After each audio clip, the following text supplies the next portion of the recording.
Hey, there we are. We're going to go for some Bánh Xèo, are we not? And right down here.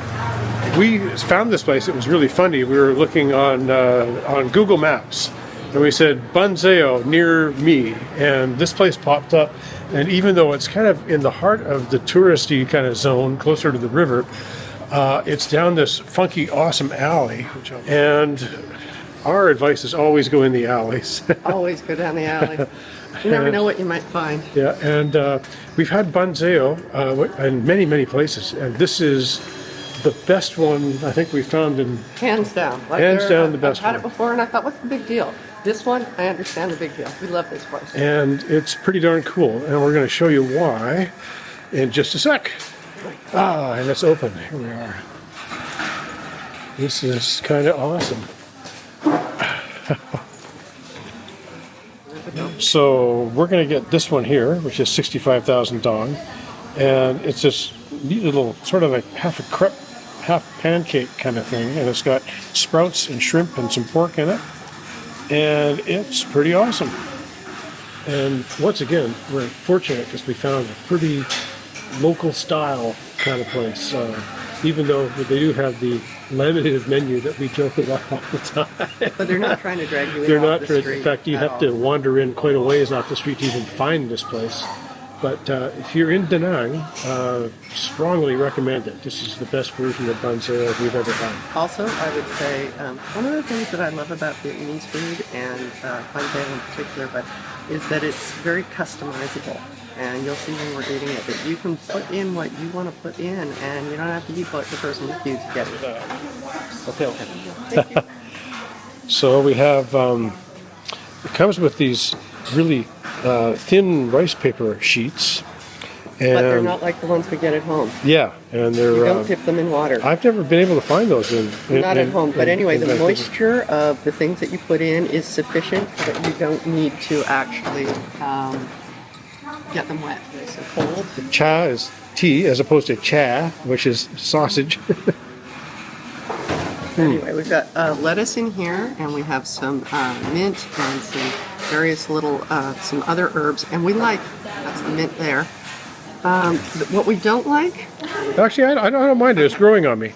So, yeah, this is the fish mint, and I like the flavor of it, but I don't like the aftertaste. Yeah, it's a very strong, it's a polarizing herb, I just would feel say. like the aftertaste, I can't taste anything else afterwards. I can only taste like that's all I ate. And then we've got cucumber and green mango. Mango or papaya? Yeah, one of I'm not those sure. green things. But yeah, the rice paper here is really different, and you'll see it's thin, and you've got a big wedge of it here. Sometimes it's hard to separate the bits.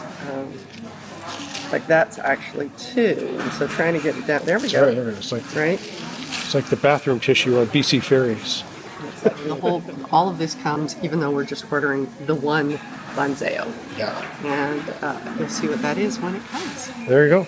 We got fresh red chilies, if you feel so inclined. And there's garlic there as well. And garlic, yeah. And that's the chili jam that we like so much. All right. That's beautiful. That is really beautiful. So look at that.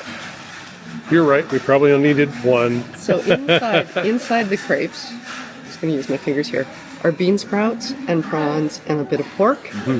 And one of the things that we really love about this place is the sauce.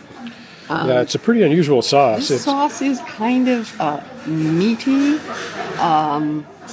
Not really sure exactly what's in it. And when I Googled looking for a sauce for Bánh Xèo, it always came up as the typical nuoc mam, which is like the fish sauce with chilies and lime and sugar that you get for lots of different things.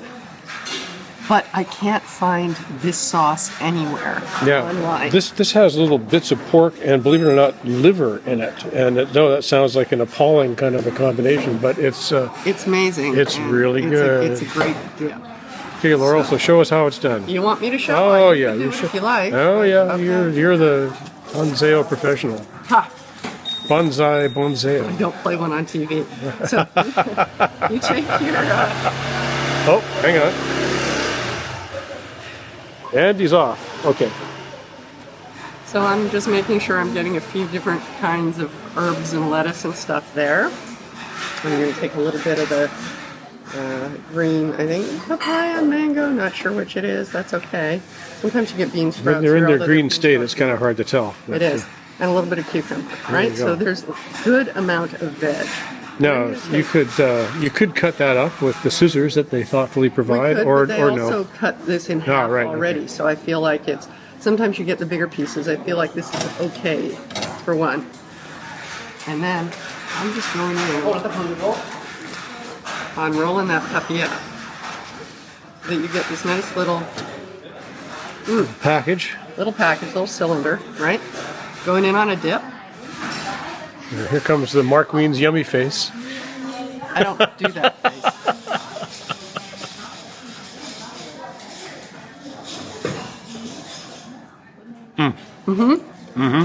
So that, that's money. That is amazing. It's so tasty. You've got different textures, different flavors, and there's really, this is good food. This is really, really good food. As good as it gets. So I'm going to doctor up my sauce a little bit, put a little bit of chili in here, just because I like a little bit of chili. But it's a sweet chili. It's interesting. It's not very hot, right? No, it's not hot at all, actually.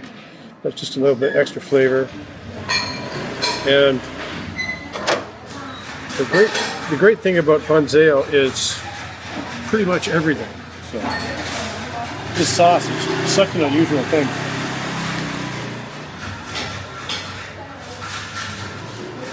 Stop. Oh wow. Stop. Sorry, that was my Mark Wien's face.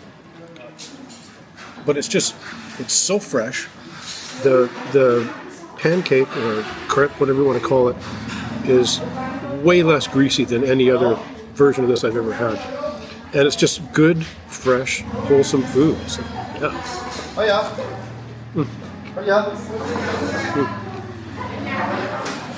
She's at it again. I am. All right. Roll that. Bánh Xèo is one of those dishes in Vietnam that really, if you go into a pho restaurant in North America, it's pretty rare to find it on the menu, I think. I've seen it a couple of times, and I've even ordered it a couple of times, but it's never been as good as this. No. And if you come to Vietnam, this is one of the dishes that you really must seek out and try. It's really, really good. As I said, it's customizable. If you don't like some of the ingredients, Yeah. just don't add them. And I think the yellow, if I recall, comes from turmeric, Right, yeah. which is kind of cool. We don't often think of turmeric. We think of it in Indian food. We don't often think of it in Southeast Asian food. But it is. It's a thing. That was almost an Iron Chef Japan move. And this is great because we really feel like we won the lottery, because about 100 yards down that alleyway that you can see there is there's a big church, and it's just teeming with busloads of tourists. And we're in this wonderful little oasis that is completely isolated from all the tourism mayhem. And what an absolute joy. It's a beautiful sunny day. We got nice fresh vegetables, we got some greens, we got wonderful Bánh Xèo, and I have a wonderful wife to share it with, so that's kind of awesome. What can I say? It's a gratitude moment right now. It's great. So Laura, we have a tremendous problem. What's that? The problem is we're all out of Bánh Xèo. And it was the perfect amount of food, so I don't see it as a problem. Oh, we did some real damage. This sauce is so interesting because you try it on its own and just get, every once in a while you get this little nugget of liver, and it's so unexpected, but it works. Except I don't like the sauce on its own. If I just dip my finger in there and taste the sauce, it's okay. Well, I could bathe in that sauce. It's okay. But you dip the Bánh Xèo all wrapped up in it, it's amazing. So yeah, we've ate just about everything. It's kind of unusual here, in Vietnam generally, in that prawns are often cooked shell on and eaten shell on. Now at home we always take off the shells, but here, for instance, in the Bánh Xèo, I think the prawns were probably quickly fried. Deep fried. Yeah. Yeah. And then pulled out and then put into the pancake. But they still have their skin on it. It just makes it a little crunchier. It's really not like a ooh gross It's kind quite of thing. delicious, actually. It just changes the texture a bit and maybe the flavor a little as well, but they're good. This concludes the prawn report. So that was a really great example of why it pays off to go down weird little alleys when you're in Vietnam, because you never know what you're going to find. Sometimes it's the best food, sometimes it's the best deal, sometimes it's a dead end, sometimes you meet people. But that was, what did he say, 65,000 dong. Which is Under $4. yes, over $3, under $4. So for a meal for both of us. So that was pretty awesome, and we're both very happy and content. Oh, yes.